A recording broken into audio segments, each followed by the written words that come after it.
Muchas gracias a todos, bienvenidos. Volvemos a estar aquí. Todo el amor para todos. Hola San Miguel, bienvenidos. San Miguel se unirá ahora a nosotros y vamos a comenzar la conexión haciendo nuestra habitual invocación de la página 30. Vamos a ver un curso de milagros y el cristianismo. Estamos siguiendo este libro, lo estamos leyendo juntos para ver qué es lo que los hermanos han valorado al respecto. Similitudes, cercanías, aproximaciones desde un punto de vista de otro a la verdad, aunque ya sabemos y podemos decir y afirmar que un curso de milagros dice la verdad y nada más que la verdad, y por eso damos las gracias por ello, porque ahora tenemos un manual donde encontramos la verdad y nada más que la verdad. Estoy aquí únicamente para ser útil. Estoy aquí en representación de aquel que me envió. No tengo que preocuparme por lo que debo decir ni por lo que debo hacer, pues aquel que me envió me guiará. Me siento satisfecha de estar donde quiera que Él desee, porque sé que Él estará ahí conmigo, estará aquí con nosotros, está. Sanaremos a medida que le permitamos enseñarnos a sanar. Ya está aquí San Miguel. Gracias.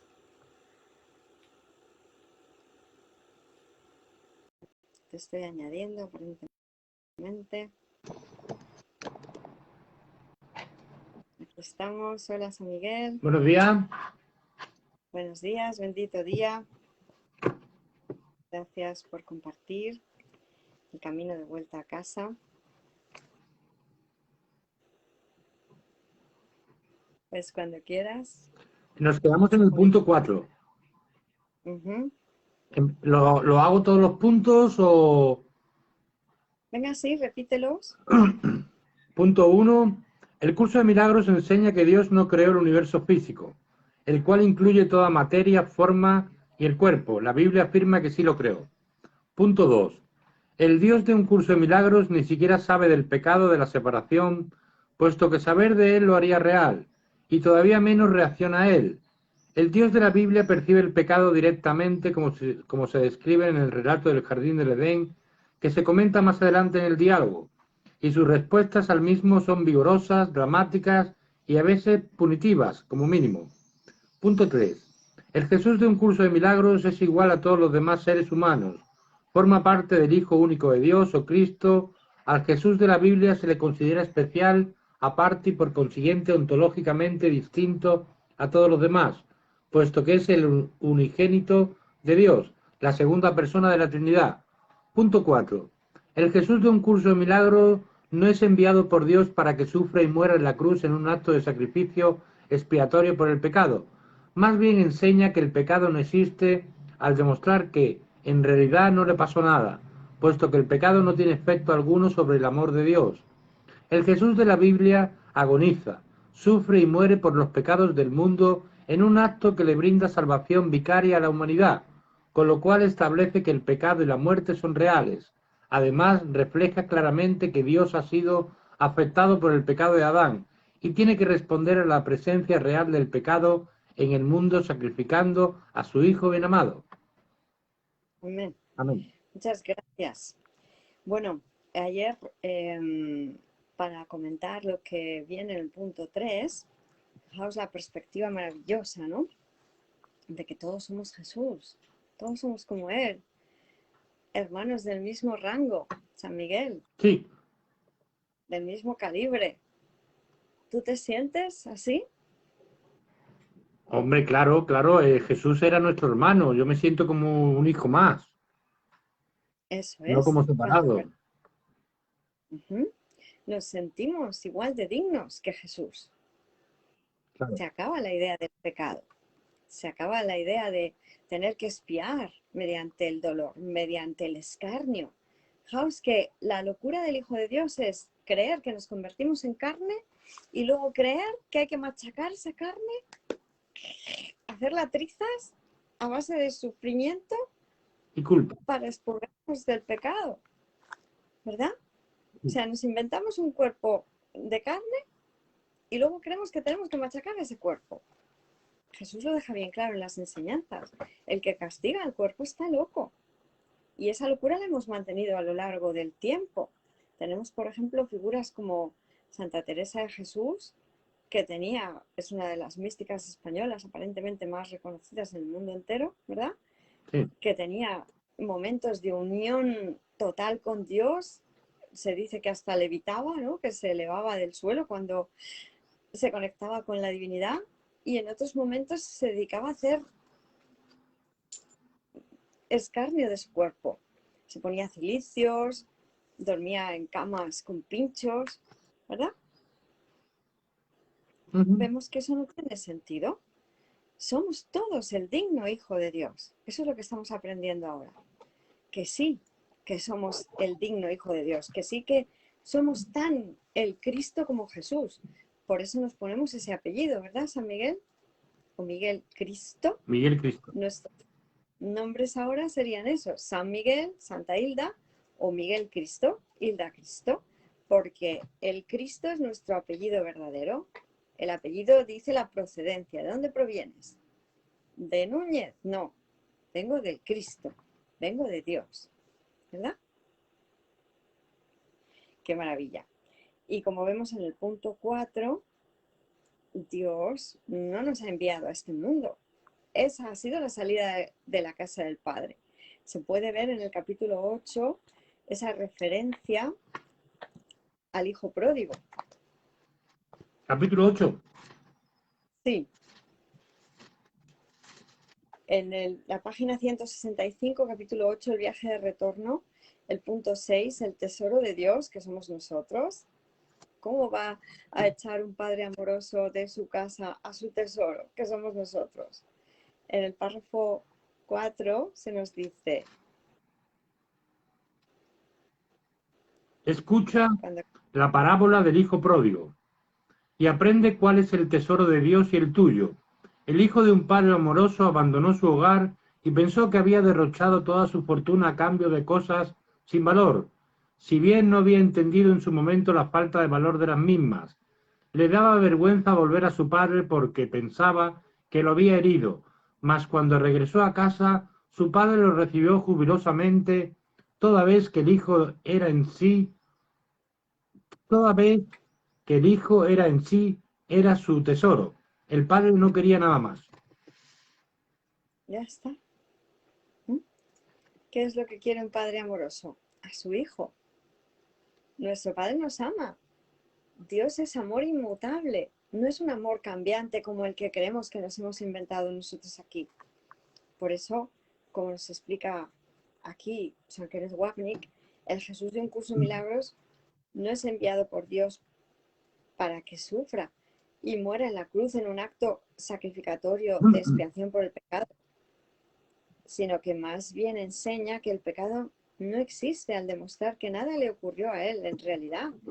Yo creí que me iba de la casa del Padre, pero lo soñé. No me ocurrió, puesto que el pecado no tiene efecto alguno sobre el amor de Dios. No hemos cambiado el amor de Dios. El Jesús de la Biblia, en cambio, agoniza, sufre y muere por los pecados del mundo en un acto que le brinda salvación vicaria a la humanidad.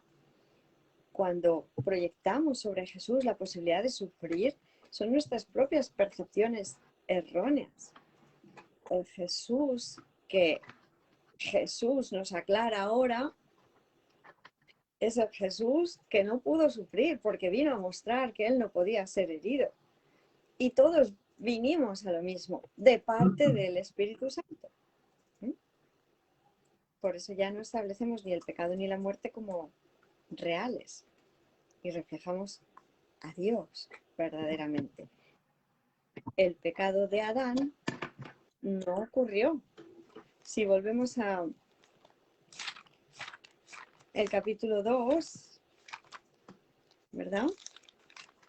Donde se nos está hablando de esa creencia en la separación.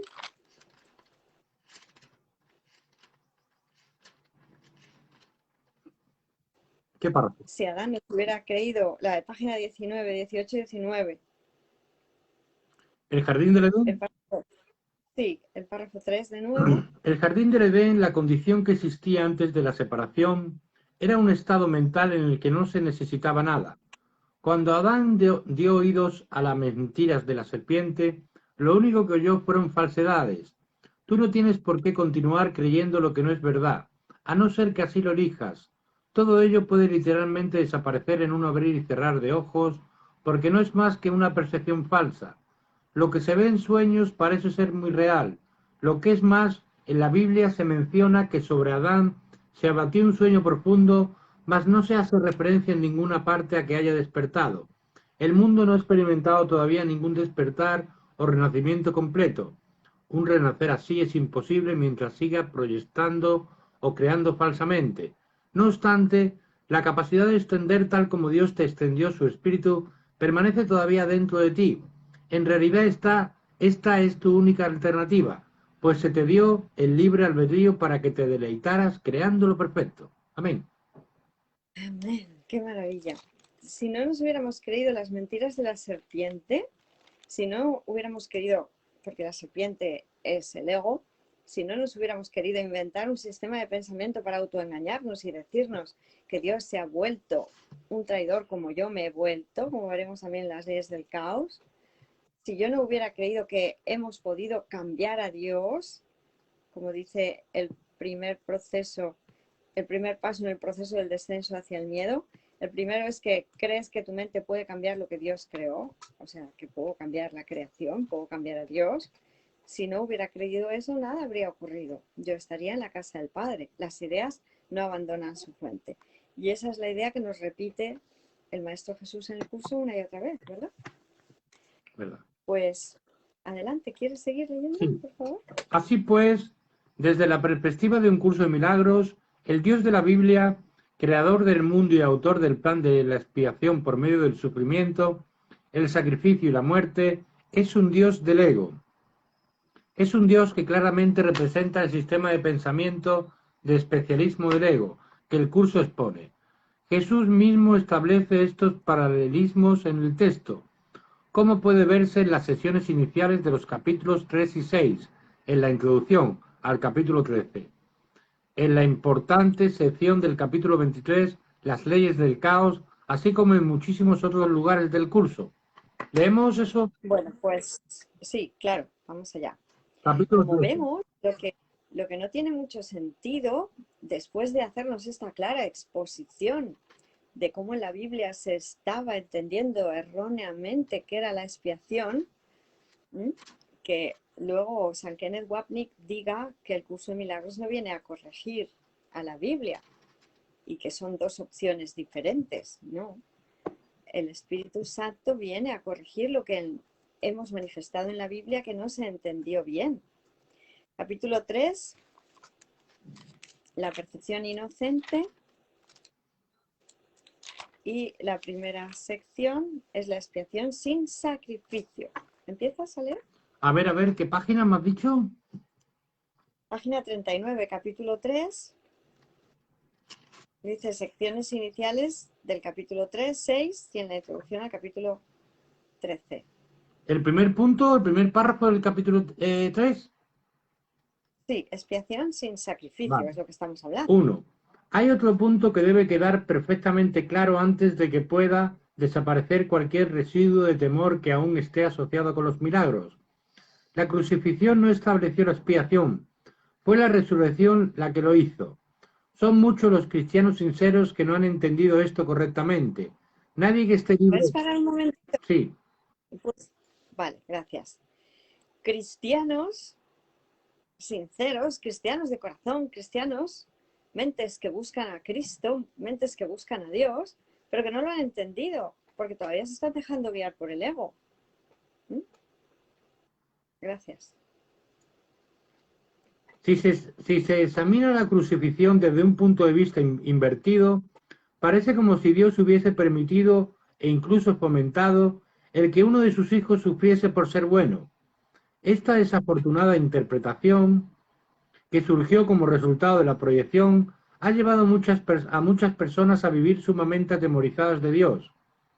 ¿Has visto que nos dice que estamos proyectando erróneamente nuestros temores? ¿Mm? Lo proyectamos sobre Dios. Dios se ha vuelto un Dios castigador y quiere hacer escarnio de sus hijos y se conforma con machacar al bueno para lavar los pecados de todos. Qué locura, ¿no? Qué locura, sí. Tales conceptos antirreligiosos se infiltran en muchas religiones. El Vale, auténtico, fíjate, qué importante es esto. Tales conceptos, que Dios sea un Dios vengador, se infiltra en la religión y hace que sea lo contrario de lo que es el reencuentro con Dios. ¿Cómo vas a querer encontrarte con un padre vengador?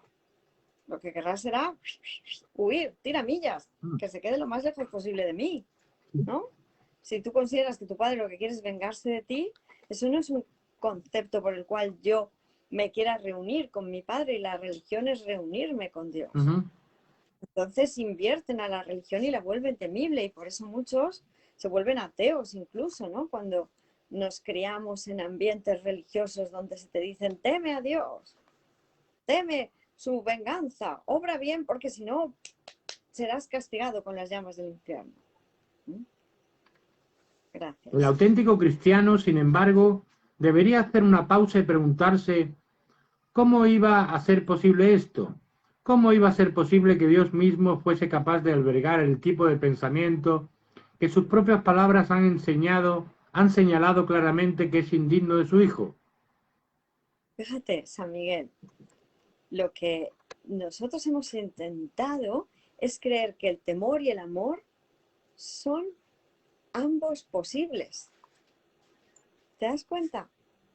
Esa es la idea de un mundo de opuestos, que la noche, o la ausencia de luz es tan posible como el día, que la maldad o la ausencia de bondad es tan posible como la bondad. Eso es una locura, que el ego o ausencia de identidad compartida, el Cristo, es tan posible como Dios. Que no es posible. Por eso, si yo realmente me hago las preguntas que el Espíritu Santo me propone que me haga, ¿cómo iba a ser posible que Dios sea un Dios de conflicto, un Dios de maldad, un Dios de resarcimiento, de venganza, de me la haces, me la pagas? No es posible. Dios no piensa así. Esas son las proyecciones del Hijo sobre Dios.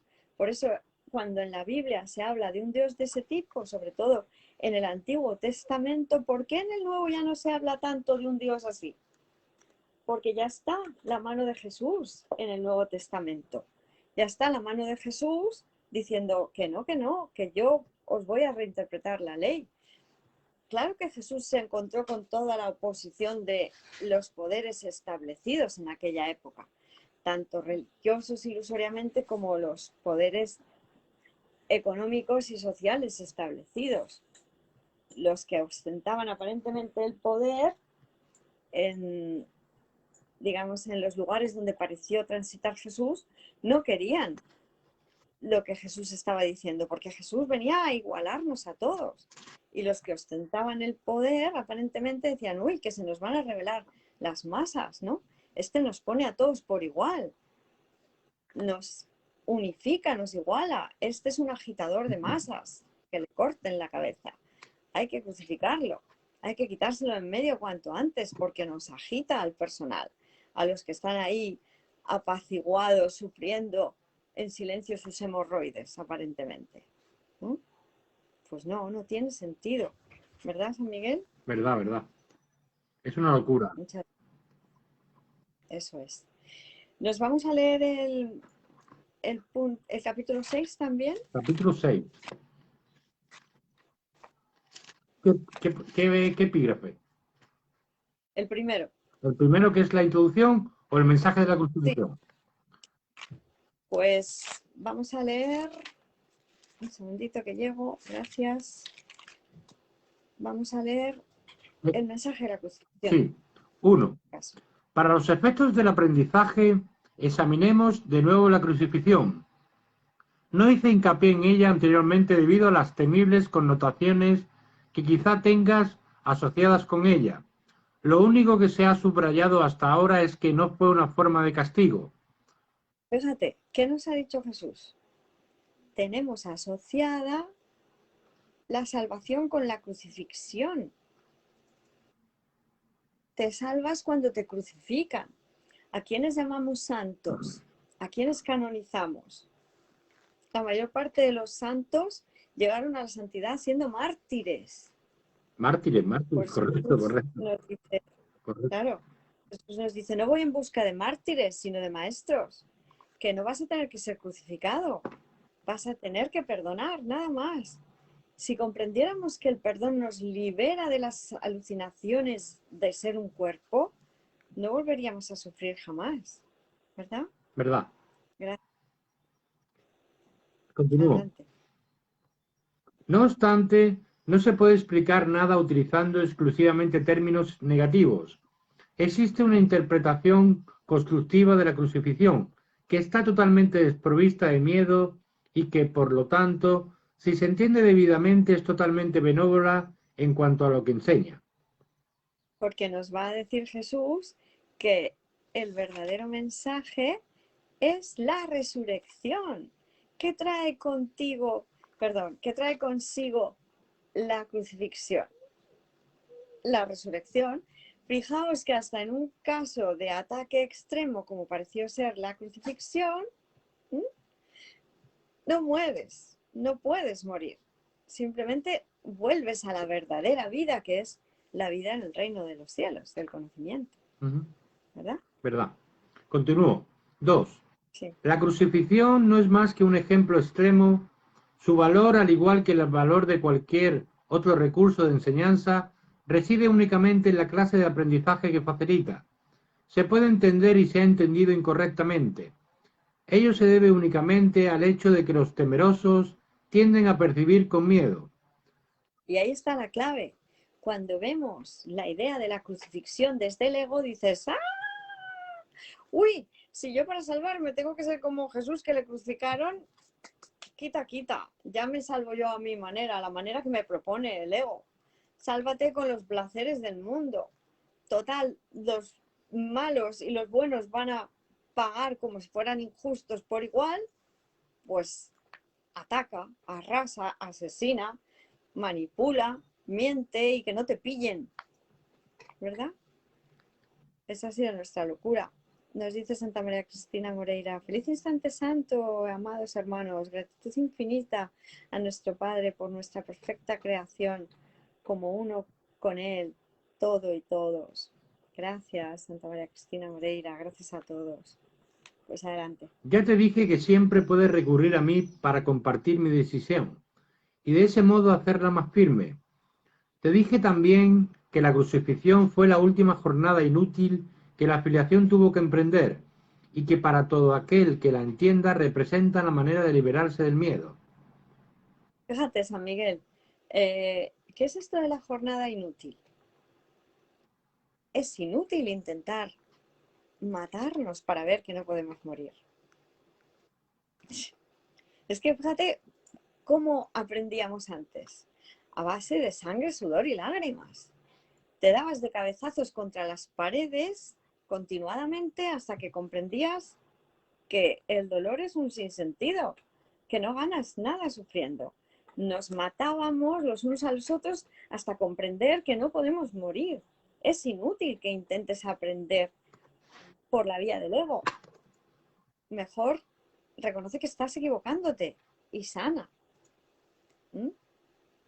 Continúo. Gracias. Aunque antes solo hice hincapié en la resurrección, no aclaré entonces el propósito de la crucifixión y la manera en que ésta, de hecho, condujo a la resurrección. Ese propósito, no obstante, tiene una aportación muy concreta que hacer a tu propia vida, y si lo examinas sin miedo, te ayudará a comprender tu propio papel como maestro. Amén. ¿Seguimos un poquito? Sí. Tercero, es probable que hayas estado reaccionando durante muchos años como si te estuvieran crucificando. Esta es una marcada tendencia de los que creen estar separados, que siempre se niegan a examinar lo que se han hecho a sí mismos. La proyección implica ira, la ira alienta la agresión y la agresión fomenta el miedo. El verdadero, Vemos la pescadilla que muerde la cola, ¿verdad? sí, así es. Un círculo vicioso. El verdadero significado de la crucifixión radica en la aparente intensidad de la agresión cometida por algunos de los hijos de Dios contra otro. Esto, por supuesto, es imposible, y se tiene que entender cabalmente que es imposible. De lo contrario, yo no puedo servir de modelo para el aprendizaje. Y el punto que viene ahora, el párrafo 4, es vital para nuestra comprensión de lo que nos está queriendo decir Jesús. Vamos allá. Nos dice Santa Elaine, maestra, qué mensaje tan hermoso, tan perfecto, tan importante el de Jesús en este epígrafe. Pues así es, Elaine. Bueno, 4. En última instancia, solo el cuerpo puede ser agredido. No cabe duda de que un cuerpo puede agredir a otro y puede incluso destruirlo. Sin embargo, si la destrucción en sí es imposible, cualquier cosa que pueda ser destruida no es real. Su Párate un momentito ahí. Sí, Esa es la clave. Cualquier cosa que pueda ser destruida no es no es real, real. no viene de Dios. Los cuerpos humanos, el mobiliario que tienes alrededor de ti, el cuerpo de un perro, si es destructible, no es real, no lo ha creado Dios. Dios no crea lo destructible, no crea lo perecedero, no crea lo corruptible. No, Dios no crea erróneamente. Dios crea a su semejanza y Dios es inmutable, es invulnerable. Luego, por eso el resumen del curso tan fácil, tan sencillo. Nada real Puede puede ser ser amenazado. amenazado. Nadie Lo puede- que tú eres es inmutable, no puede ser amenazado, eres el invulnerable hijo de Dios. ¿Y para qué estudiamos el curso? Para comprender esto, Mm. para comprender que somos invulnerables. Solo lo irreal puede ser amenazado. Los cuerpos ciertamente parece que se pueden romper, incluso morir, desaparecer, pero lo que tú eres no va a ser transformado, trastocado, cambiado. Por eso podemos descansar en paz si aceptamos esto. Lo ¿Verdad? siento seguro. La, la, la, la, la. Cualquier cosa que pueda ser destruida no es real. Su destrucción, por lo tanto, no justifica tu ira. En la medida en que... Ajá. Fíjate, la destrucción de algo que es destructible no justifica tu ira. Se te rompe el móvil, se te rompe el ordenador, se te rompe un brazo. No justifica tu ira. No es real. Enfadarse por lo ilusorio no tiene sentido. ¿Mm? ¿Verdad? ¿Verdad? Su destrucción, por lo tanto, no justifica tu ira. En la medida en que creas que la justifica, estarás aceptando premisas falsas y enseñándoselas a otros. El mensaje de la crucifixión fue precisamente enseñar que no es necesario percibir ninguna forma de ataque en la persecución, pues no puedes ser perseguido. Si reaccionas con ira, tienes que estar equiparándote con lo destructible y por lo tanto viéndote a ti mismo de forma demente. Una locura. En cambio tenemos la solución. Oye, que no eres un cuerpo, que eres libre, que eres espíritu inmortal, invulnerable, sigues siendo tal como Dios te creó. Equipárate con el espíritu y eres libre por muchas cadenas que parezcan ponerle al cuerpo. Mentalmente, ¿qué es lo que eres? Eres libre. Reconozcámonos como lo que somos. Bueno, pues merece la pena leerse todo el epígrafe. Vamos a pasar al capítulo 23, si te parece bien. 23. Y nos vamos a las leyes del caos.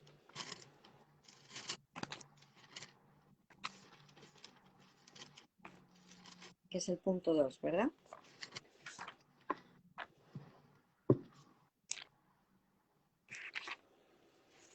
¿Puedes llevar las leyes, el 1 o la No, primera ley vámonos caótica? a las leyes del caos. Ujú. ¿La primera ley caótica? Sí, gracias. La primera ley caótica es que la verdad es diferente para cada persona. Al igual que todos estos principios, este mantiene que cada cual es un ente separado con su propia manera de pensar que lo distingue de los demás. Este principio procede de la creencia en una jerarquía de ilusiones, de que algunas son más importantes que otras y por lo tanto más reales.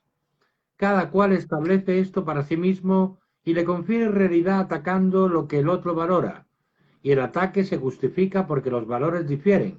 En los que tienen distintos valores parecen ser diferentes y por ende enemigos. Amén. Amén. Seguimos leyendo. Observa cómo parece ser esto un impedimento para el primer principio de los milagros, pues establece grados de verdad entre las ilusiones, haciendo que algunas parezcan ser más difíciles de superar que otras. Si uno pudiese darse cuenta de que todas ellas son la misma ilusión y de que todas son igualmente falsas, sería fácil entender entonces por qué razón los milagros se aplican a todas ellas por igual. Cualquier clase de error puede ser corregido precisamente porque no es cierto. Cuando se lleva ante la verdad en vez de ante otro error, simplemente desaparece. Ninguna parte de lo que no es nada puede ser más resistente a la verdad que otra.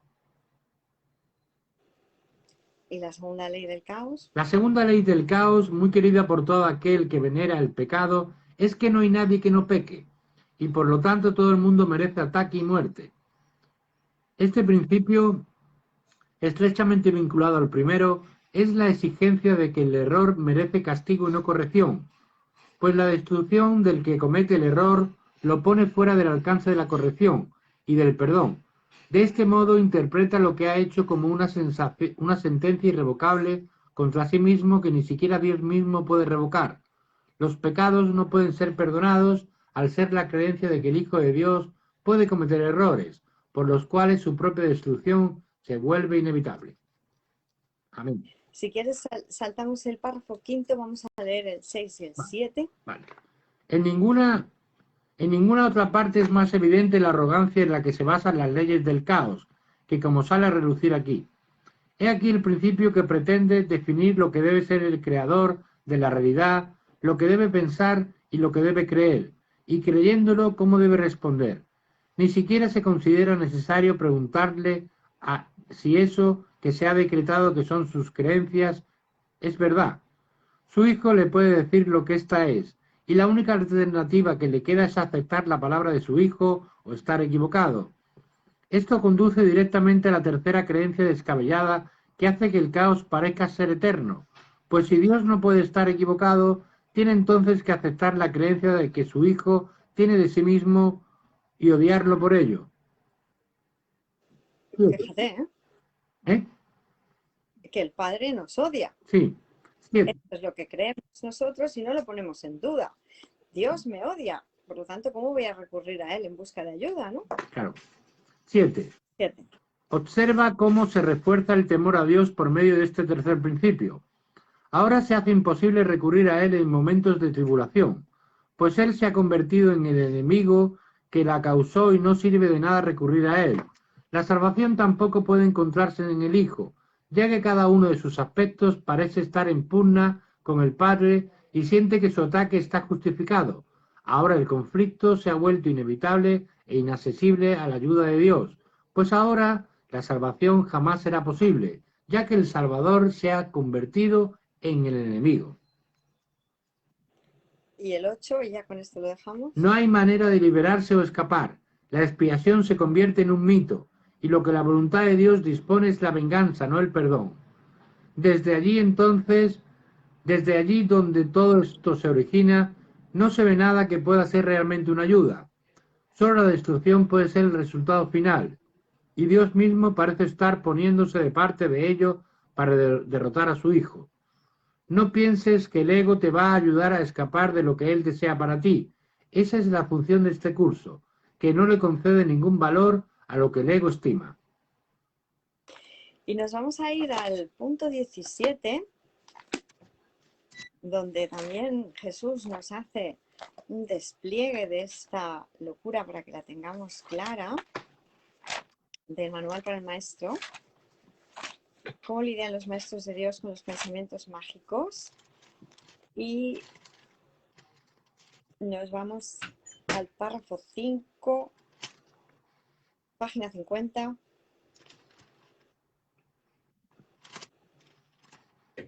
Párrafo 5. Uh-huh. Reaccionar con ira ante cualquier pensamiento mágico que se haya percibido es una de las causas básicas del temor. Examina lo que esta reacción significa y se hará evidente el lugar central que ocupa en el sistema de pensamiento del mundo. Un pensamiento mágico, por su mera presencia, da por sentada la separación entre Dios y nosotros. Afirma de la forma más clara posible que la mente que cree tener una voluntad separada y capaz de oponerse a la voluntad de Dios, cree también que puede triunfar en su empeño. Es obvio que esto no es cierto. Sin embargo, es igualmente obvio que se puede creer que lo es. Y ahí es donde la culpabilidad tiene su origen.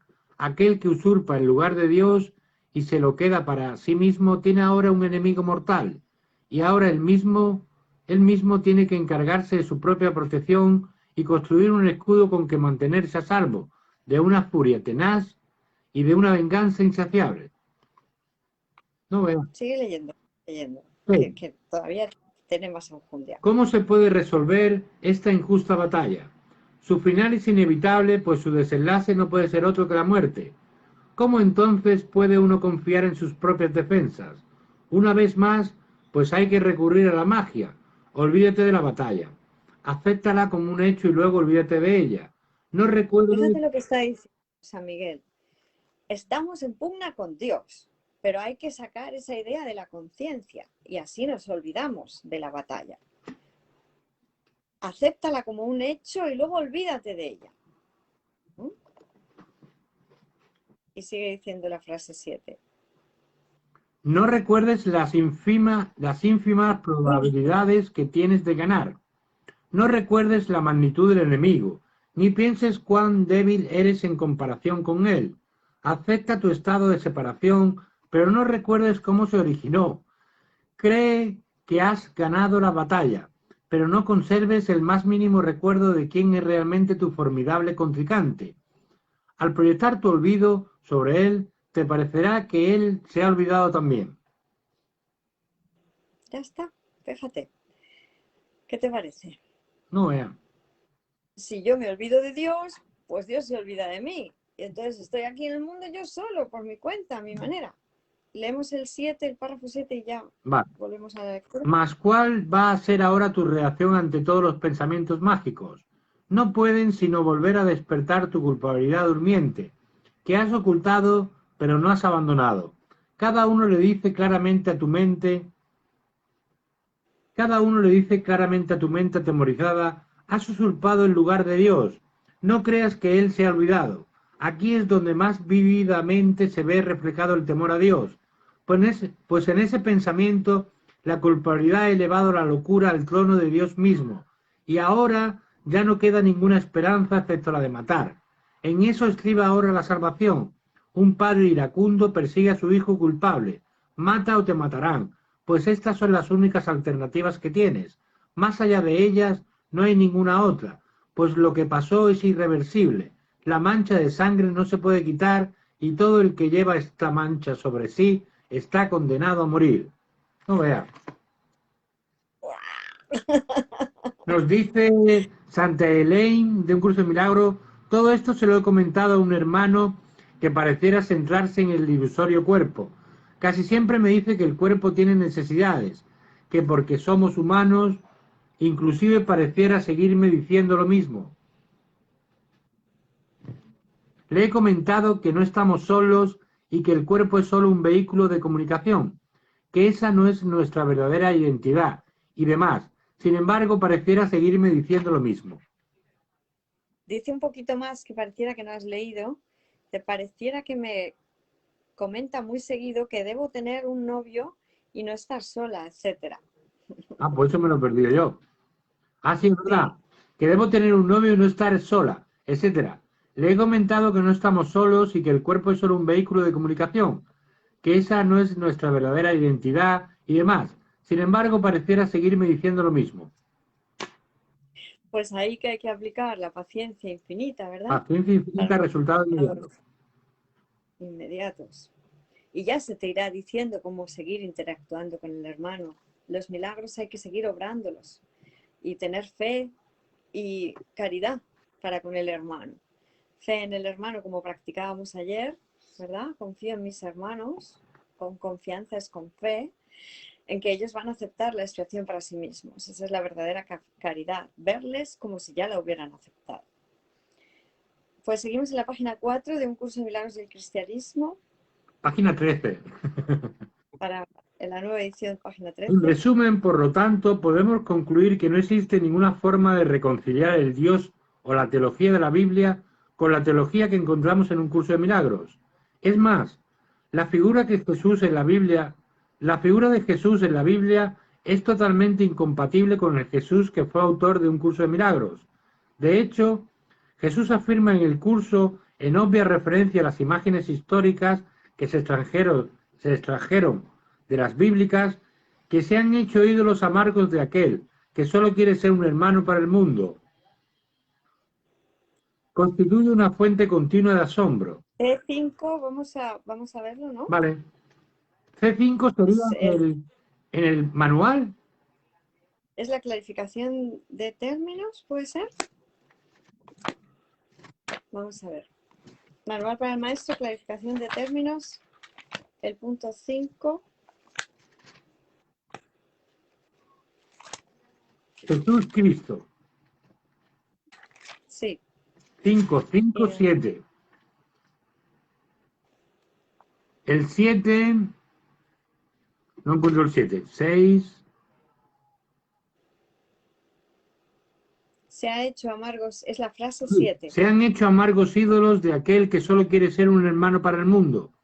Perdónale tus fantasías y comprende lo mucho que amarías a un hermano así, pues él por fin le brindará descanso a tu mente y la llevará contigo ante tu Dios. Eso es. Fíjate que habíamos convertido a Jesús en un ídolo más. Yo he tenido un escapulario con una astillita de la cruz y eso parecía ser algo sagrado, parecía tener poderes, ¿no?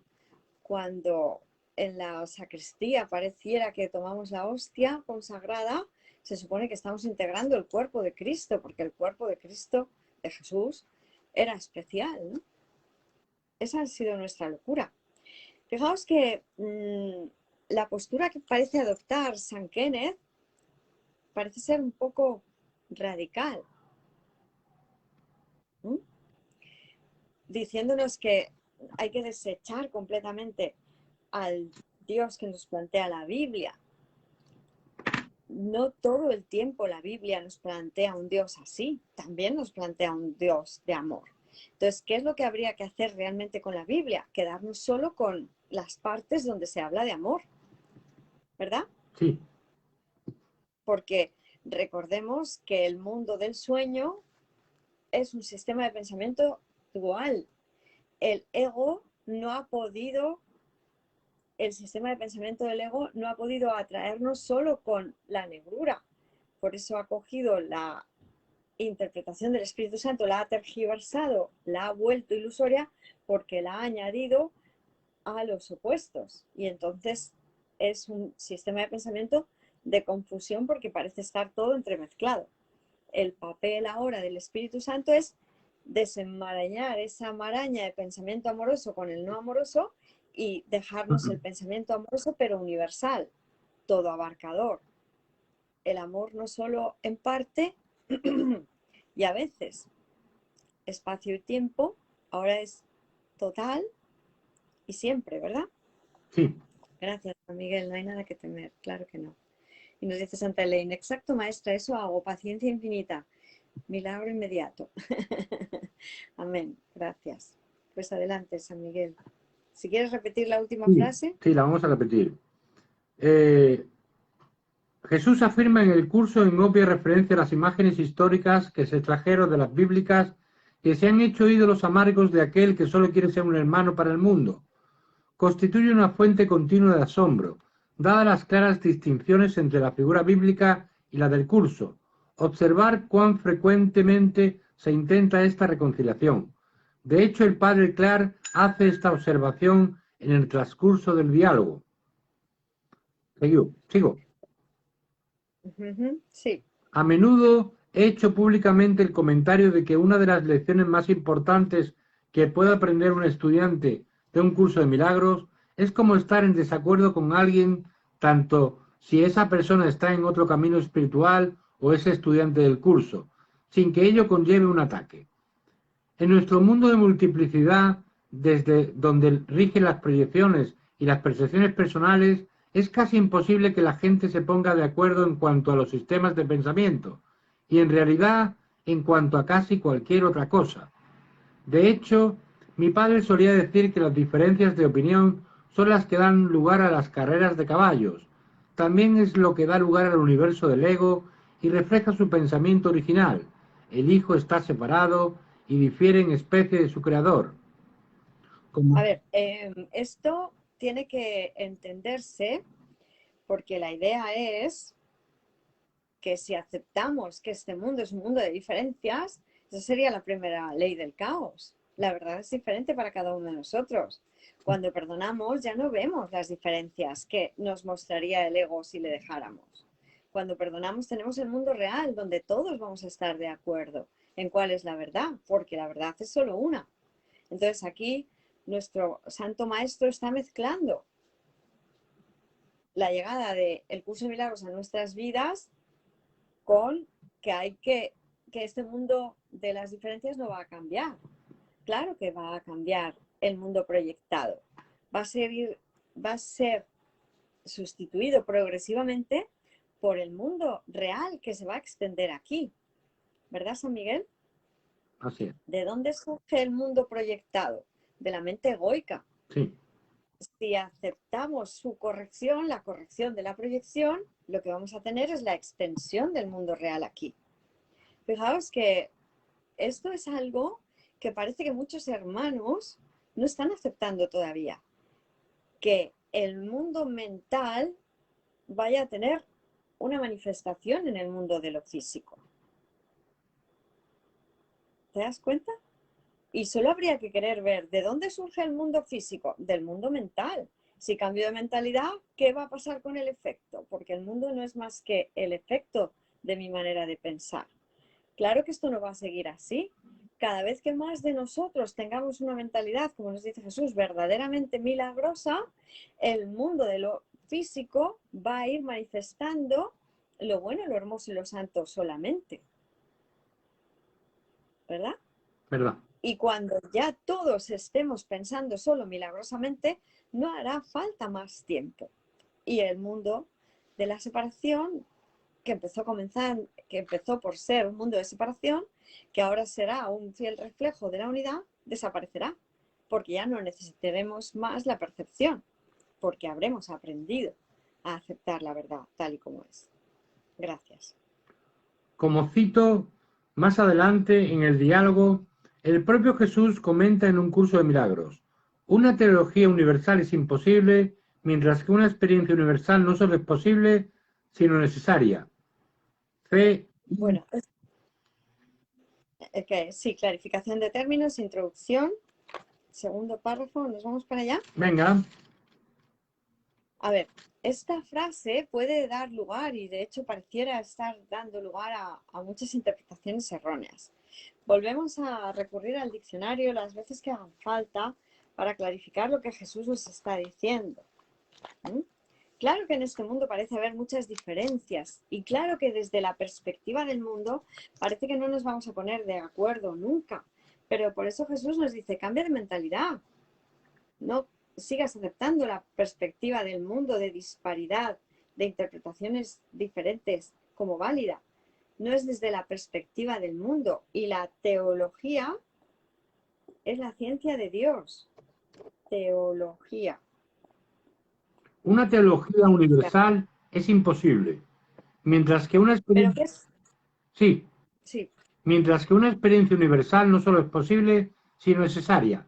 Alcanzar esa experiencia es lo que el curso se propone.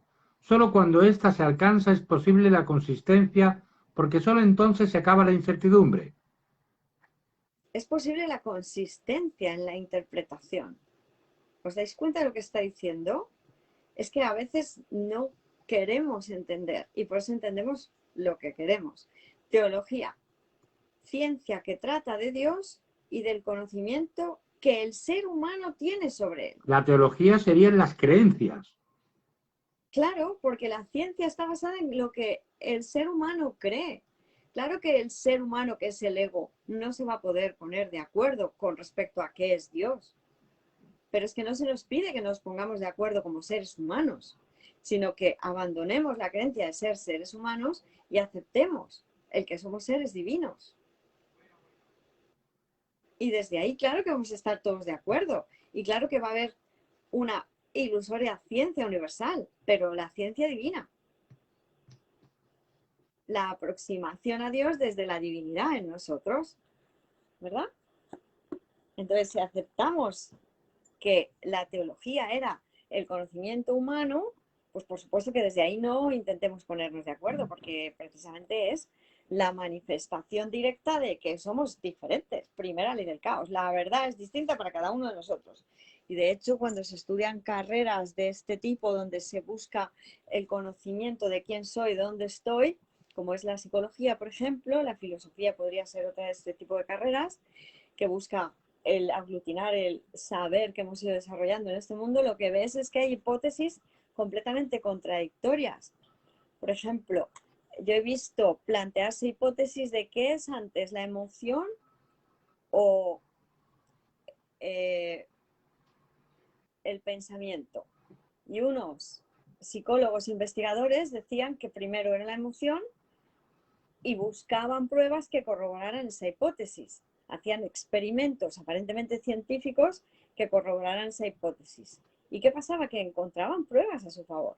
Y otros científicos, psicólogos científicos, buscaban que el pensamiento era antes que la emoción, ¿verdad? Y encontraban pruebas a su favor también. Entonces, ¿cómo es posible que hipótesis completamente opuestas tengan pruebas a su favor? Solo es posible en un mundo de dualidad donde tan real parece ser el orden como el caos. Tan real parece ser la verdad como la falsedad.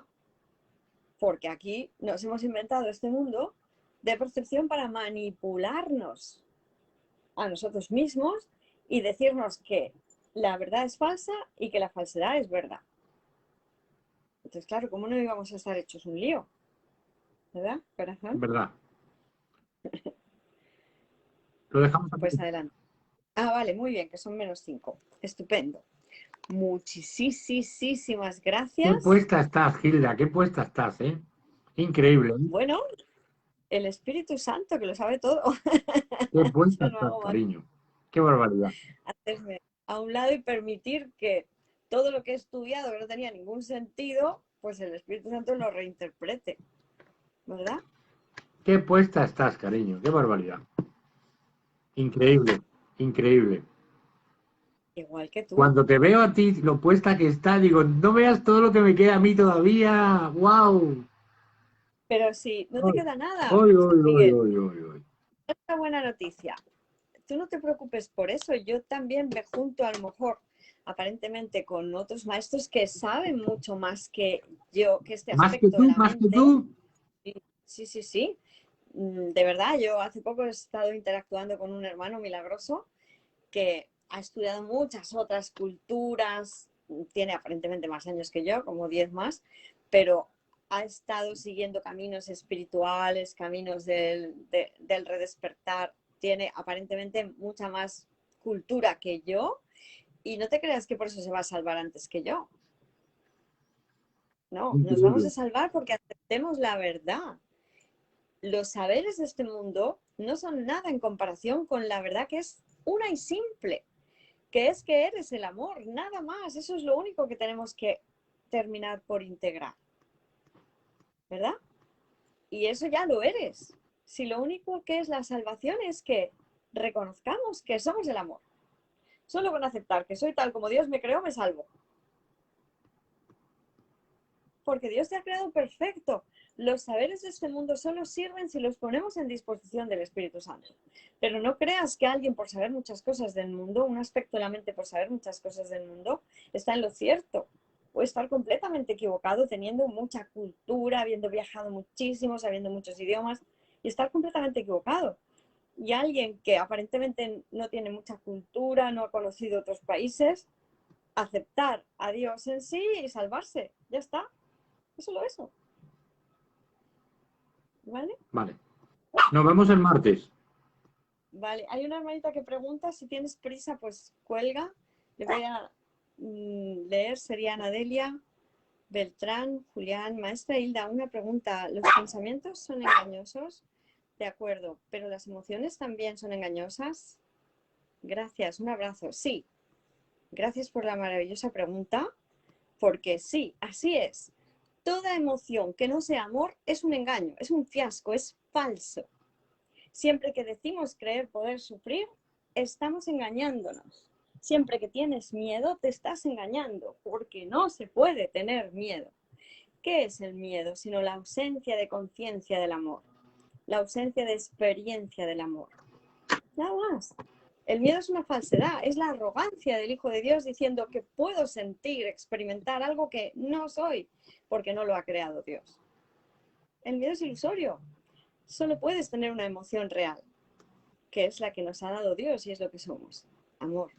El miedo nos lo hemos inventado nosotros y es solo la creencia en la ausencia de amor. Y a eso le llamamos de muchas maneras para que no parezca lo mismo: apatía, rubor, inquietud, zozobra, desasosiego. Me despido yo. Nos vemos. Gracias, Gracias. gracias Gilda. Nos vemos el martes. Bendiciones a todos. Gracias por Igualmente. estar. Bendiciones, igualmente. Fijaos que si os sirve, solamente voy a hacer un poquito más de hincapié en esto porque es muy importante que se comprenda que todo lo que no viene de Dios es falso, así de sencillo, así de simple. Cuando este aspecto de la mente estudió psicología, estudiábamos emociones primarias y emociones secundarias, ¿verdad? Si ponemos emoción en el diccionario, veréis que nos va a venir seguramente algo así en cuanto se abra una de las respuestas un poquito más, más elaboradas, aparentemente. Emoción, definición: alteración de ánimo intensa y pasajera, agradable o penosa, que va acompañada de cierta conmoción somática. Segunda definición: interés generalmente expectante con que se participa en algo que está ocurriendo. Vamos a ver si emoción, Wikipedia. Las emociones son reacciones psicofisiológicas que representan modos de adaptación del individuo cuando percibe un objeto, persona, lugar, suceso o recuerdo importante. Reacciones. Fijaos que por eso cuando aprendemos este curso no tenemos ni por qué reaccionar ante nada que no venga de Dios, y reaccionamos ante pensamientos. Ojo, por eso es importantísimo no reaccionar ante ningún pensamiento hasta que no comprobemos, corroboremos que es un pensamiento de Dios, porque si no ya estaríamos teniendo miedo y no es la voluntad de Dios. Psicológicamente las emociones alteran la atención. Fijaos que cuando detecto un pensamiento del ego, que es un pensamiento de miedo, mi atención ya deja de ser estable, de percibir universalmente, y entonces me focalizo en algo, ya sea, fijaos que por eso Jesús nos dice, las emociones del ego también incluyen las emociones aparentemente de exaltación cuando crees que el objeto de tu exaltación, de tu bienestar, es de fuera adentro.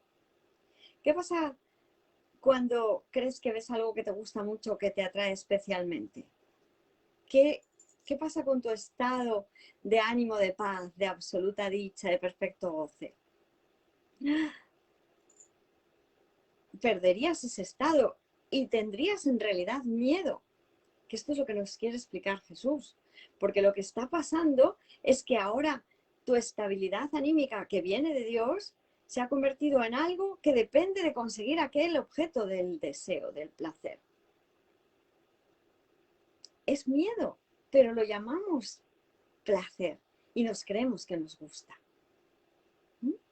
Por eso de verdad hay que querer ver y estudiar el curso para ver lo que Jesús nos dice. Esto lo podéis ver, por ejemplo,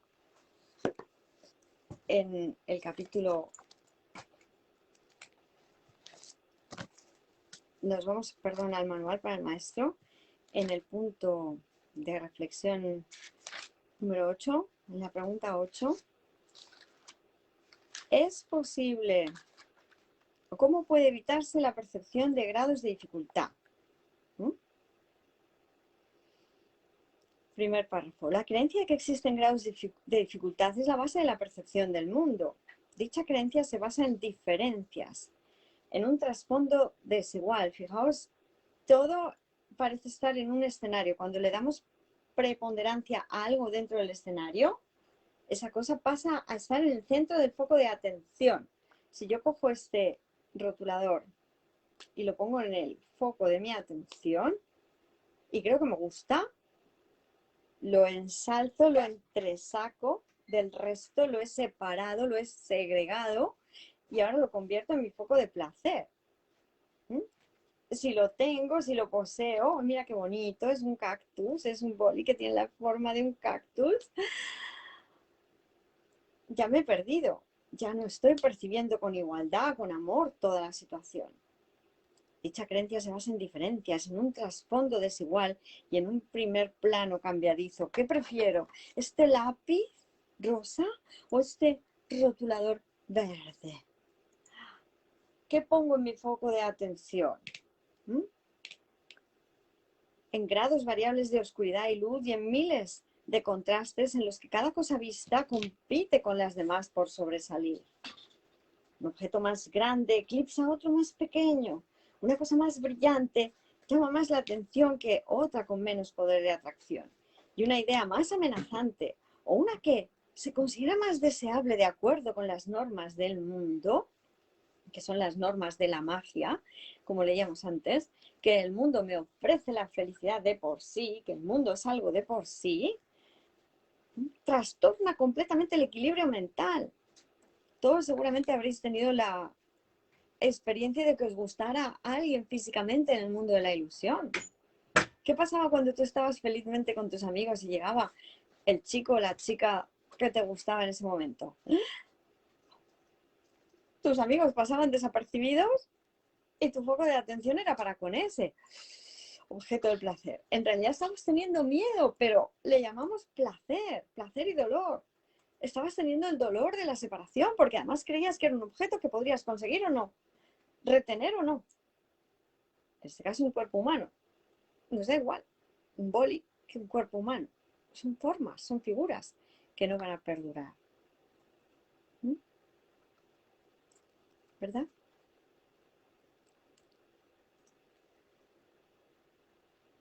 Pues de eso se trata. Y toda emoción que no sea el perfecto amor es una emoción de miedo. Y Jesús nos dice, lo único que los ojos del cuerpo pueden contemplar, decir los ojos del cuerpo, es decir, cuando acudimos al ego para interpretar, son conflictos. No recurras a ellos en busca de paz y entendimiento. Emociones, solo el amor. Por muchas clasificaciones que hagamos de emociones, de amor o de miedo, el amor, es universal y todos amamos de la misma manera cuando amamos desde la verdad en nosotros. Todo lo demás es una ilusión y no existe. Gracias, bendiciones, nos amamos.